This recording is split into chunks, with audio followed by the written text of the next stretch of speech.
Commander Jake Morrison stared at the main screen of the USS Harmony as his ship drifted through empty space. The year was 2387 and humans had spread across 17 star systems, but this region remained unexplored. Jake ran his hand through his gray hair and checked the scanner readings again. Something was wrong with what they were seeing. "Amy, are you getting the same readings I am?" Jake asked his tactical officer. Lieutenant Amy Foster looked up from her console with confusion written across her face. She had served with Jake for 5 years and had never seen anything like this. "Yes, sir, but it doesn't make sense," Amy replied. "I'm reading over 300 ships out there, all different designs, but none of them are moving or responding to our signals." Chief Engineer Ben Cooper emerged from the lower deck, wiping grease from his hands. Ben had been modifying their aging ship for months to keep up with newer vessels. His latest improvements had given them better sensors than most exploration ships. "Captain, the power readings are all wrong," Ben said. "Those ships out there still have full power, but they're just sitting there like ghost ships." Jake ordered the Harmony closer to investigate. As they approached the massive field of derelict vessels, the crew could see ships from dozens of different alien civilizations. Some were sleek and silver, others were rough and industrial-looking. A few seemed to be made from materials that shifted color in the starlight. Dr. Lisa Parker, their xenobiologist, was already suiting up for an away mission. Lisa had studied alien life forms for 15 years, but she had never seen so many different species represented in one place. Each ship design suggested a completely different evolutionary path. "I need to get aboard one of those vessels," Lisa sighed. "The biological readings are strange.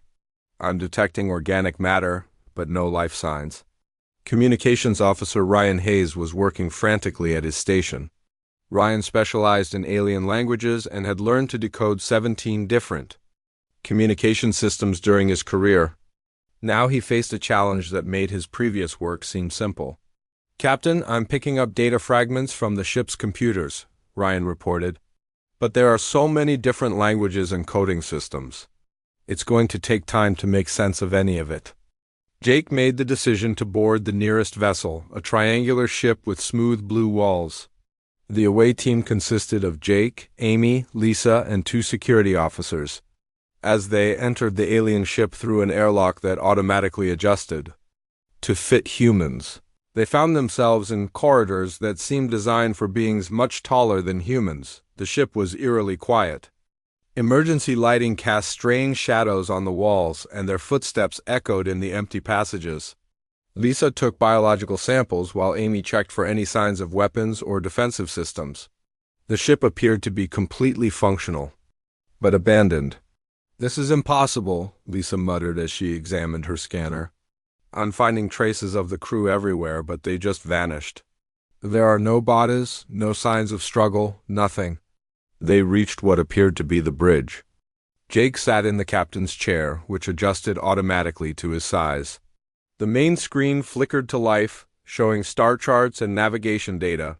Amy worked with Ryan over the radio to download the ship's computer files. "Getting anything?" "Ryan?" Jake asked through his communicator. "Sir, you need to see this," Ryan's voice crackled back. "I've been analyzing data from 12 different ships now. They all mention the same thing in their final logs." Back on the Harmony, Ryan had managed to decode enough information to piece together fragments of the story.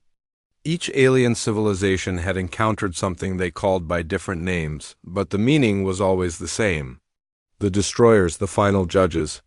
The Void Shepherds, Jake and his team returned to their ship and gathered in the briefing room. Ryan had compiled everything he could translate from the alien records. The picture that emerged was terrifying. Every single civilization mentions first contact with beings they describe as ancient beyond measure, Ryan explained. These entities appear to different species, study them, and then begin some kind of process that ends with complete extinction. Lisa added her findings to Ryan's report. "The biological evidence supports this. I found genetic material from hundreds of different species across those ships, but they all show signs of the same thing. The crews didn't die from violence or disease, they just gave up. Amy had been analyzing the tactical data from the derelict ships. These weren't military vessels that got caught in a battle, she said. These were civilian ships, exploration vessels, even family transports. It's like entire civilizations just abandoned everything and flew out here to die. Ben had been quietly working on the technical aspects of what they had discovered. Captain, the scariest part is how recent some of this is. Based on the power decay rates, some of these ships were abandoned less than 50 years ago. Whatever did this is still active. Jake felt a chill run down his spine. In all his years exploring space, he had never encountered anything like this. Humanity had met several alien species and established peaceful relationships with most of them. The idea that something was systematically destroying intelligent life across the galaxy was beyond anything they had prepared for. Ryan, have you found any mention of how these Void Shepherds operate? Jake asked. Ryan pulled up more translated files on the main screen. From what I can piece together, they don't just attack with weapons. They seem to use some kind of psychological warfare. The records mention messages, visions, and gradual changes in how entire populations think about themselves and their purpose. Dr. Lisa Parker reviewed the biological data again. The alien crews didn't die from external causes.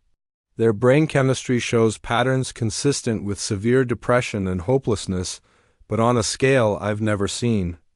It's as if something convinced them that existence itself was meaningless. As the crew discussed their findings, long-range sensors began detecting new energy signatures. Ben checked the readings twice before reporting what he saw. Captain, we've got massive objects moving through hyperspace, Ben announced. The energy output is unlike anything in our databases. And sir, they're heading toward human space. Jake looked at his crew and realized they had stumbled onto something far bigger than a simple exploration mission. Somewhere in the galaxy, ancient beings were moving again, and humanity was about to face a test that had destroyed every other intelligent species they had encountered. Set course for Earth, maximum speed, Jake ordered, and send a priority message to Fleet Command. Tell them we've found something that could threaten the existence of every human in the galaxy. As the USS Harmony turned toward home, the field of dead ships continued to drift silently through space, a monument to civilizations that had faced judgment and been found wanting. But humanity was about to prove that some species refuse to accept such verdicts, no matter who delivers them. Admiral Kate Sullivan stood before the Emergency Council on Earth, her face grim as she reviewed the reports from the USS Harmony. The discovery of the alien graveyard had sent shockwaves through human space, and now every leader, scientist, and military officer was demanding answers that nobody had. The evidence is clear, Admiral Sullivan said to the assembled delegates. We're facing an enemy that has been systematically destroying intelligent life for millions of years. Every species they've encountered has been completely eliminated. Dr. Marcus Webb, Earth's leading expert on alien psychology, had spent 3 days studying the translated records. Marcus was a small man with thick glasses who rarely spoke at these meetings, but now everyone hung on his words. The pattern is always the same, Marcus explained. These Void Shepherds don't simply attack with weapons. They conduct what can only be described as psychological warfare on a cosmic scale. They convince entire civilizations that they are unworthy of existence. President Victoria Adams leaned forward in her chair. How exactly do they do that, Doctor? Marcus pulled up holographic displays showing fragments of alien records. They appear to study each species for decades before making contact. Then they present evidence of every mistake, every failure, every moral compromise that species has ever made. They argue that intelligent life is a cosmic error that must be corrected. Senator Robert Hayes from the Outer Colonies stood up angrily. And every species just accepted this and gave up? That's impossible. I'm afraid not, Senator, Marcus replied quietly. The psychological profiles suggest these beings are incredibly sophisticated in their manipulation techniques. They don't just present facts, they reshape how entire populations think about reality itself. While the debate raged on Earth, Captain Lisa Grant commanded the frontier colony on New Austin, humanity's most remote settlement. Her colonists included farmer Tony Miller, who had spent 10 years building irrigation systems on the harsh world, teacher Carol Hughes, who ran the settlement's only school, and mechanic Steve Jordan, whose workshop kept all their equipment running. When the evacuation order came through, the colonists gathered in the community center to discuss their options. Tony Miller stood up first, his weathered hands clenched into fists. "I've spent half my life making this place livable," Tony said. "My crops are finally growing, my soil is finally rich. I'm not abandoning everything because some ancient aliens think we don't deserve to exist." Carol Hughes looked around at the faces of her students' parents. These children were born here. This is their home. What kind of message does it send if we run at the first sign of trouble? Steve Jordan nodded in agreement. "My grandfather didn't run from the Nazis, my father didn't run from natural disasters, and I'm not running from space bullies who think they know better than us." The debate continued for hours, but in the end, most of the colonists decided to stay. Captain Grant respected their choice and began preparing defenses, knowing they would likely be humanity's first line of contact with the Void Shepherds back on Earth. The council was interrupted by an urgent communication. Every screen, every radio, every communication device across human space suddenly activated simultaneously. The image that appeared was both beautiful and terrifying. The being that spoke called itself a shepherd of the void. It appeared as a tall, elegant figure wrapped in what looked like living shadow, with eyes that seemed to contain the depths of space itself. When it spoke, the words came in perfect human languages, customized for each listener. "Humans of the 17 systems," the entity said, its voice carrying impossible authority. "You have been observed, you have been studied, you have been judged," the message continued with clinical precision. "Your species shows the same flaws that have marked every other intelligent life form we have encountered. You wage war upon yourselves. You destroy your environments. You create suffering through your ignorance and pride." President Adams felt her blood run cold as the entity presented detailed analyses of humanity's failures. Every war, every environmental disaster, every social injustice was cataloged and presented as evidence of humanity's unworthiness. "You are given 90 standard days to prepare for correction," the shepherd announced. "This is not a negotiation. This is not a threat. This is a statement of cosmic necessity. Intelligence that creates more suffering than joy must be eliminated for the greater peace of the universe." The transmission ended, leaving humanity in stunned silence. Within hours, panic began spreading across human space.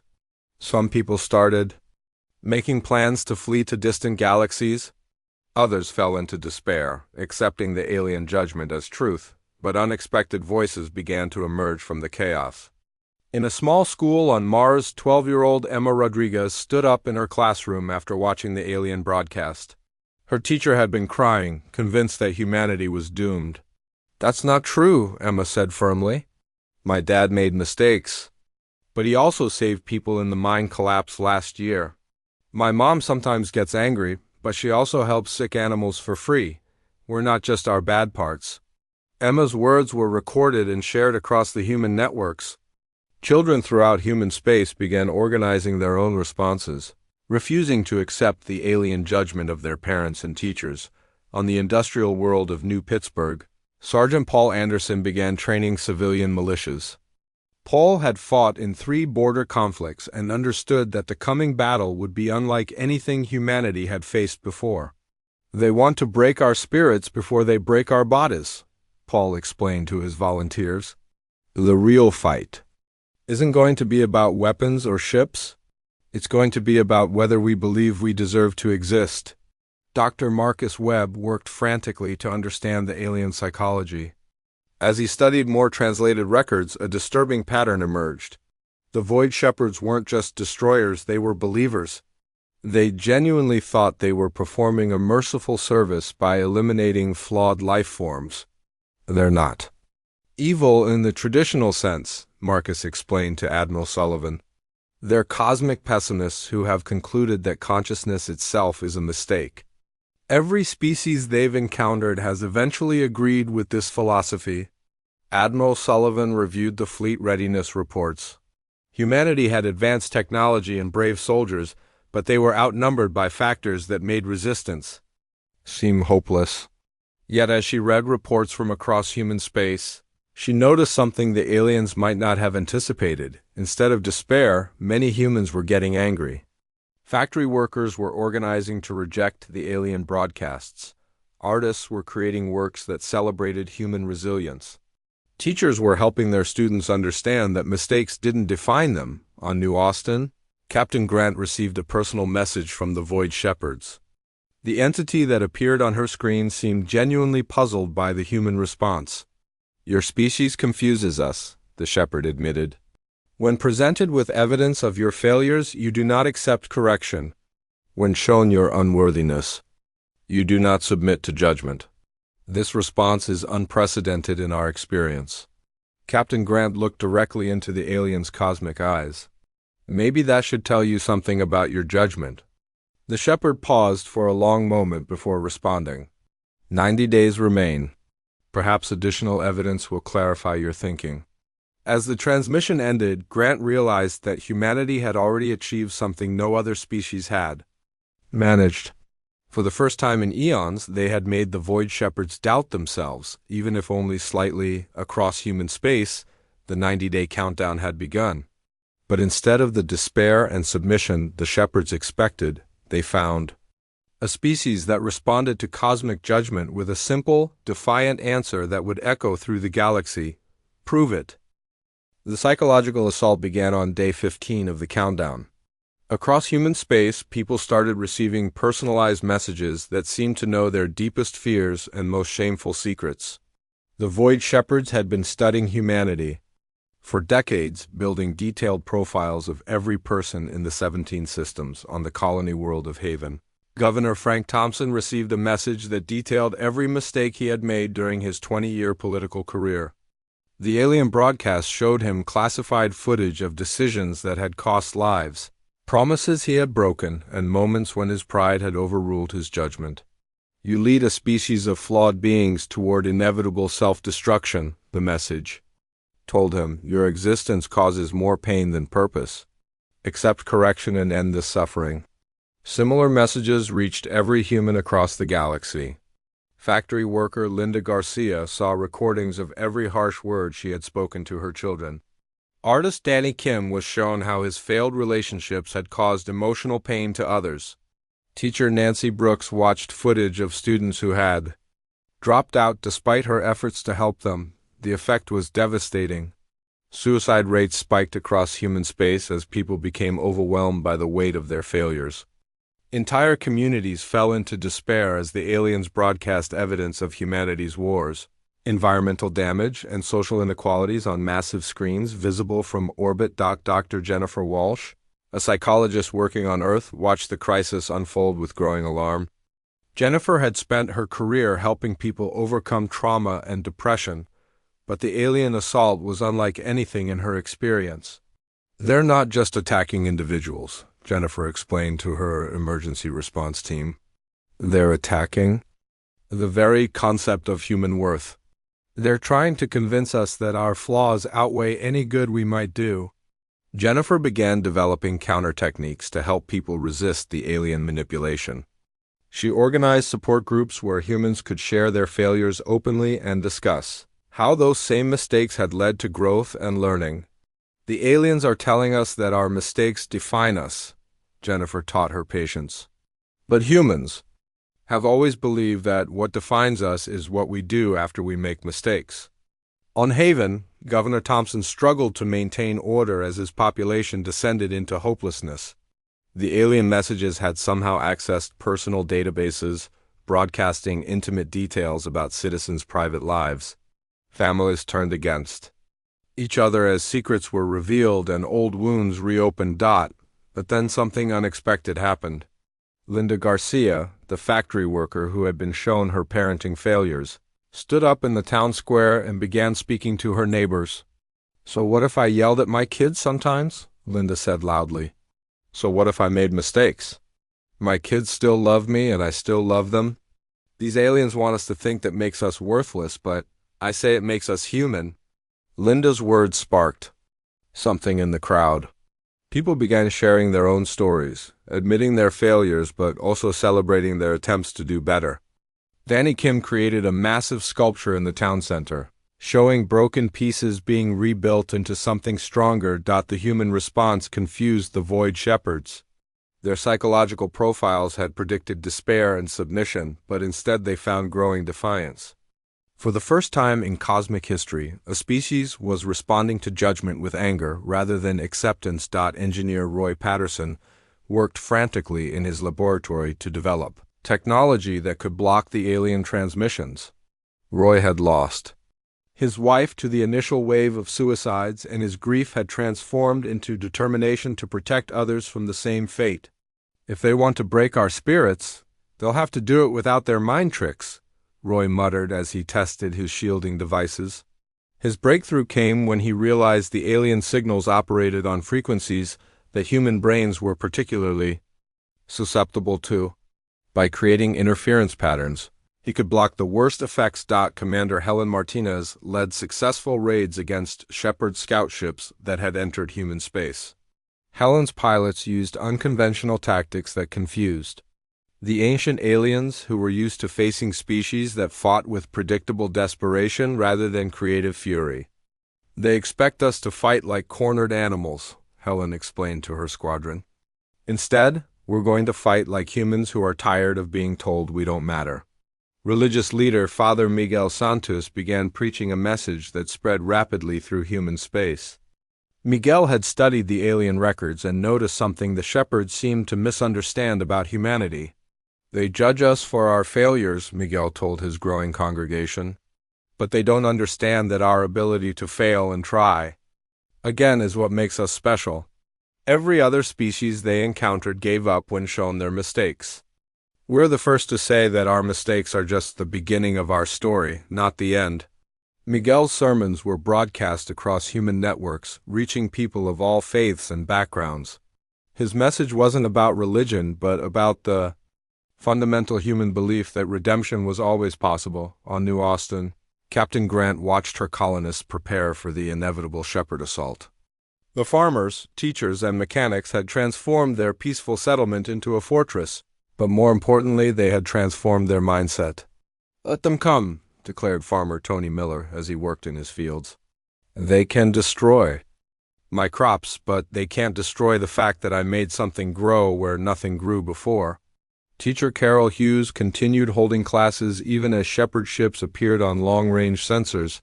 "If this is humanity's last generation," she told her students, "then you need to know what makes us worth defending."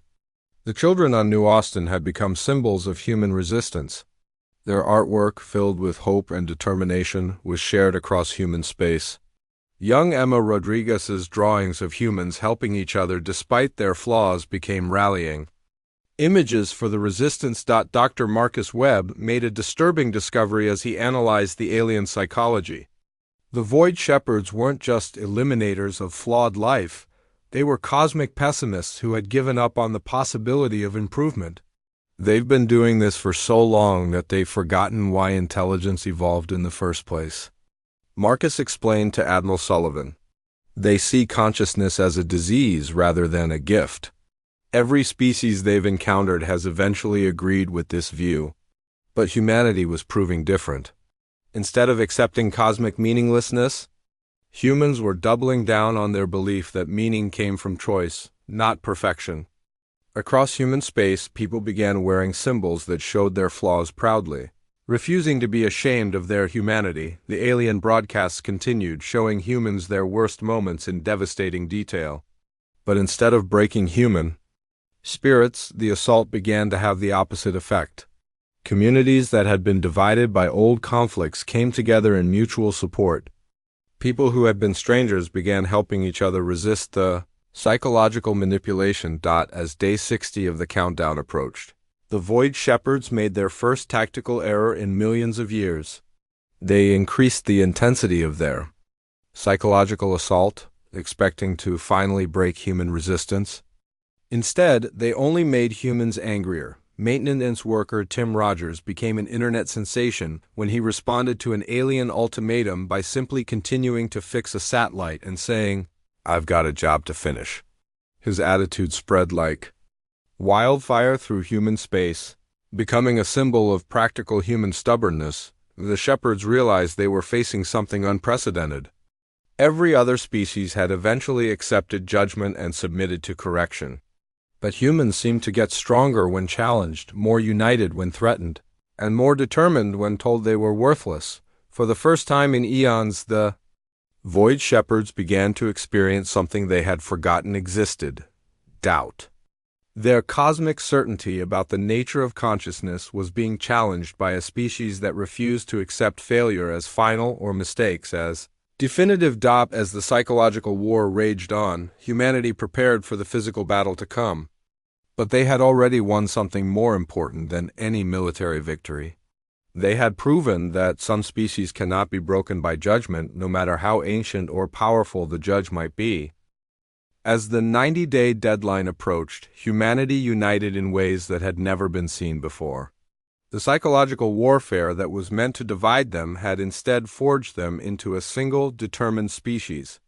Captain Alex Turner commanded the USS Defiant, humanity's most advanced warship, on a desperate mission to locate the Shepherds. Home base. Alex had volunteered for what everyone knew was likely a suicide mission. His crew included pilot Sarah Johnson, whose reckless flying style had gotten her in trouble with military commanders, but made her perfect for impossible missions. Weapons officer Chris Martinez had spent months modifying human weapons with captured alien technology, creating combinations that shouldn't work but somehow did. "Our job is simple," Alex told his crew as they prepared to leave human space. "Find where these things come from and give the rest of humanity the information they need to fight back." The USS Defiant followed the trail of dead civilizations. Back through space, using data recovered from the alien graveyard, Sarah Johnson pushed their ship through hyperspace routes that standard navigation would consider too dangerous. But her intuitive flying kept them ahead of Shepherd pursuit ships. Meanwhile, on Earth, President Victoria Adams prepared to address the United Nations in what many believed would be humanity's final hours. The speech had been scheduled as a farewell message, a way to maintain dignity in the face of extinction. But Victoria had other plans. "My fellow humans," Victoria began, her voice carrying to every corner of human space. 90 days ago, ancient beings told us we were unworthy of existence. They presented evidence of our failures and demanded we accept their judgment." Victoria paused, looking directly into the camera that would broadcast her words to billions of humans across the galaxy. "Today I stand before you to give them our answer. If the universe wants humanity gone, it will have to take us by force because humans have never been good at giving up quietly." The president's speech was interrupted by alerts from orbital defense stations. Massive Shepherd ships, each the size of small moons, were emerging from hyperspace above major human worlds. The alien vessels moved with impossible grace, their dark surfaces seeming to absorb light itself. But instead of immediate destruction, the Shepherds broadcast one final message to humanity. The same elegant entity that had first contacted them appeared on every screen, its cosmic eyes now showing traces of frustration. "You have been given opportunity for peaceful correction," the Shepherd announced. "Your response has been unprecedented and illogical. Surrender now, and your species will be allowed to die without suffering. Continue this resistance, and correction will proceed through more direct methods." The response came not from governments or military leaders, but from ordinary humans across the galaxy. Factory workers, farmers, teachers, mechanics, artists, and dreamers all gave the same answer in 1,000 different ways, but the meaning was always identical: no. On New Austin, the Shepherd fleet arrived to find the colonists working in their fields and going about their daily business. When the aliens demanded surrender, Farmer Tony Miller looked up at the massive ships and shrugged. "I've got crops to harvest," Tony said simply. If you want to stop me, you'll have to kill me, and I'll probably get a few more rows done before you manage it." The alien response revealed something crucial about their nature.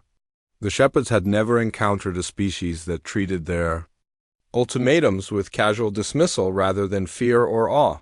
They were cosmic beings who had shaped the fate of galaxies, and humans were treating them like a minor inconvenience. Captain Alex Turner and the USS Defiant had reached the edge of known space, following energy signatures that led to a region where stars seemed dimmer and space itself felt empty. What they found there challenged everything humans thought they knew about the universe. The Shepherd home base was not a planet or space station, but something far stranger. It appeared to be a massive structure built inside a dying galaxy where billions of stars had been artificially extinguished. The base itself seemed to be constructed from the compressed remains of entire civilizations. "My God," whispered Dr. Lisa Parker, who had volunteered for the mission despite knowing she might never return. "They're not just destroying species, they're harvesting them." Sarah Johnson flew the Defiant through the outer defenses using maneuvers that violated basic physics, succeeding precisely because they were impossible. The Shepherd defense systems had been designed to counter logical tactical approaches, not the chaotic creativity of human desperation, back in human space. The first battles began as Shepherd ships moved to impose their final judgment, but the conflicts that followed were unlike anything the ancient aliens expected. Human ships, outnumbered 1,000 to 1, attacked with strategies that made no tactical sense but somehow worked. Engineer Kelly White had developed weapons that shouldn't function according to known physics, but did because humans refused to accept limitations. Her plasma cannons operated on principles that violated conservation of energy, powered by what she called stubborn refusal to acknowledge impossibility. Pilot Rick Thompson led a squadron of fighters in an attack on a Shepherd mothership. His battle plan involved flying through the alien vessel's power core, a maneuver that should have resulted in instant death. Instead, his ships emerged from the other side just as the massive alien vessel began to collapse from internal explosions. "How did that work?" asked his wingman over the radio. "Honestly, I have no idea," Rick replied. "But sometimes the best way to solve an impossible problem is to pretend it's not impossible and see what happens." The human fleet fought with the desperate ingenuity of a species that had always found a way forward despite overwhelming odds. Ships that should have been destroyed continued fighting with jury-rigged repairs. Weapons that had exhausted their ammunition found new ways to cause damage. Crews that should have surrendered instead performed increasingly impossible feats of engineering and tactics, but the real breakthrough came when Dr. Jennifer Walsh and her team of psychologists managed something unprecedented. They broke through the Shepherd's mental defenses and made contact with the alien consciousness. What they discovered changed everything.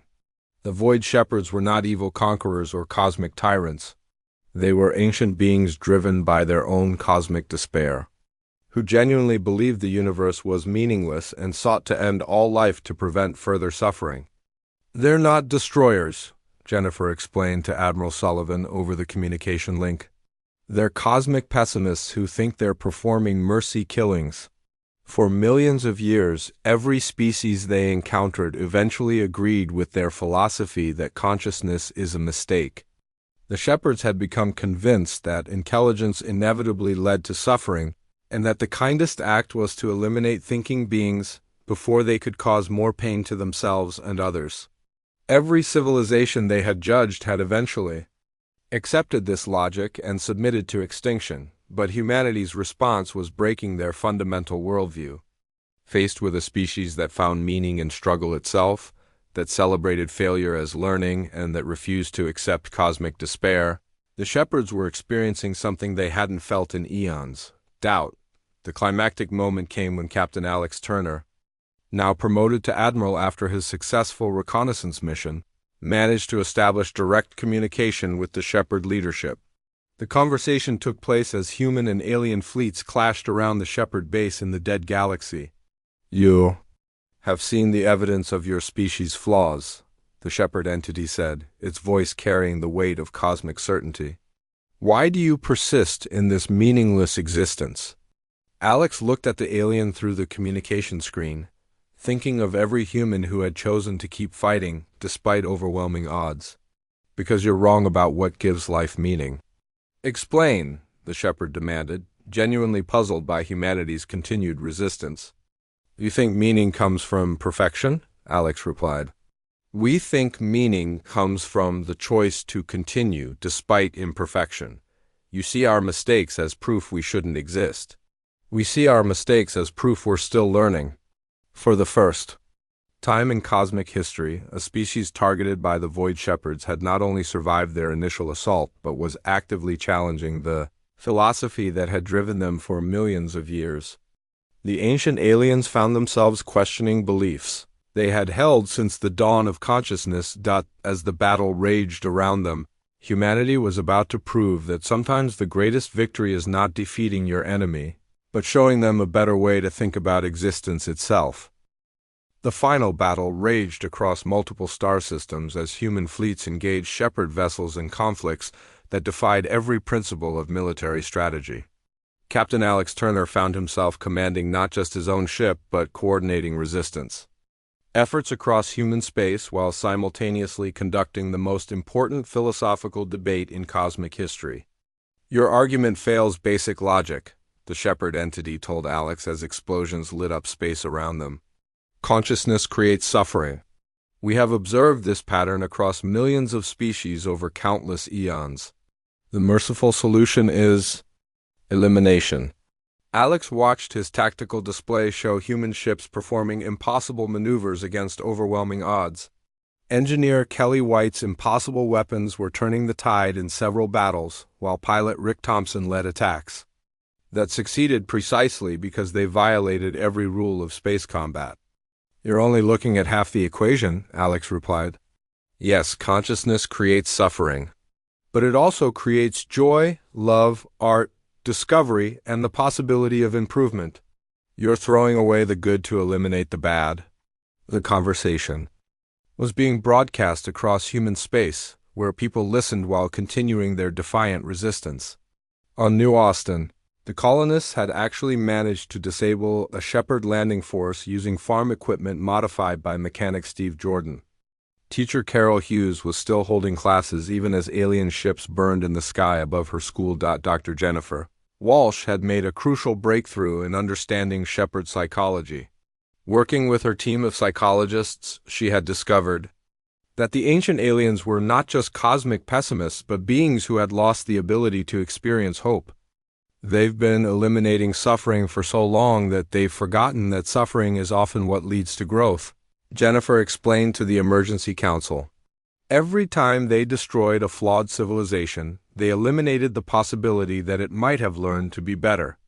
This insight changed how humans approached the battle. Instead of simply fighting the shepherds, they began trying to show them examples of human improvement and resilience.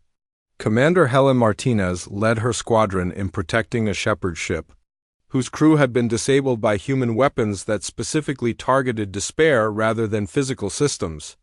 Why do you preserve our vessel? The confused shepherd crew asked. We came to eliminate your species. Because elimination isn't the only option, Helen replied. Maybe it's time you learn something new.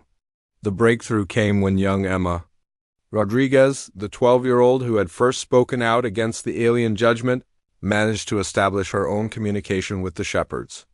Her message was simple but devastating to their worldview. You think mistakes mean we should die, Emma said to the cosmic entities. But my teacher says mistakes mean we get to try again. That's what makes them not scary. The shepherd entity paused for a long moment before responding. Child, you do not understand the scope of suffering your species creates. Maybe, Emma admitted. But you don't understand the scope of good we can create when we try to fix our mistakes. My dad used to drink too much, but now he helps other people stop drinking. My mom used to be mean when she was sad, but now she teaches people how to feel better. You want to kill them for their old mistakes, but I like them better for their new choices. As the conversation continued, something unprecedented began happening across the galaxy. Individual shepherd ships started breaking away from their main fleet, their crews experiencing doubt for the first time in eons. The ancient aliens found themselves questioning the philosophy that had driven them for millions of years. Admiral Jake Morrison, the explorer who had first discovered the alien graveyard, found himself face to face with a shepherd entity aboard a captured alien vessel. The being appeared confused and almost lost as it struggled with concepts it had forgotten. "For so long we have seen only the pattern of failure," the shepherd said. "Every species we encountered eventually agreed that existence was a mistake. But your kind continues to insist that mistakes are opportunities." Jake nodded, thinking of his own failures during his years in space. "That's because we learned something your other species apparently didn't. The point isn't to be perfect. The point is to keep trying to be better." The war began to wind down, not through military victory, but through philosophical conversion. Shepherd crews across the galaxy were abandoning their mission of cosmic correction as they encountered humans who demonstrated that flawed beings could still create meaning and beauty. Dr. Marcus Webb worked with former enemies to establish communication protocols that allowed humans and shepherds to share perspectives without the filter of judgment. The ancient aliens began to remember concepts they had lost: hope, growth, and the possibility of redemption. "We had forgotten," one shepherd admitted to Webb. "We became so focused on eliminating imperfection that we lost sight of the beauty that imperfection can create when guided by hope." The final confrontation took place not in space, but in the realm of ideas. The lead shepherd entity, ancient beyond human comprehension, faced the collective will of humanity as represented by ordinary people from across their civilization. Farmer Tony Miller spoke for the colonists. "We make mistakes, but we grow food where nothing grew before." Teacher Carol Hughes spoke for the educators. "We fail our students sometimes, but we never stop trying to help them learn." Artist Danny Kim spoke for the creators. "We make ugly things sometimes, but we also make beautiful things that never existed before." Mechanic Steve Jordan spoke for the workers. "We break things sometimes, but we also fix things that seemed beyond repair." The shepherd entity listened to voice after voice, human after human, each acknowledging their flaws while celebrating their potential for growth. For the first time in cosmic history, the ancient being began to understand what it had been destroying. "You are teaching us something we had forgotten," the shepherd finally admitted. "That consciousness is not a disease to be cured, but a gift to be nurtured." The transformation was not instant or complete. Many shepherds struggled to abandon billions of years of certainty about the meaninglessness of existence. But enough of them experienced genuine change, that their mission of cosmic correction ground to a halt. In the months that followed, former shepherd ships began working alongside human vessels to contact other civilizations across the galaxy.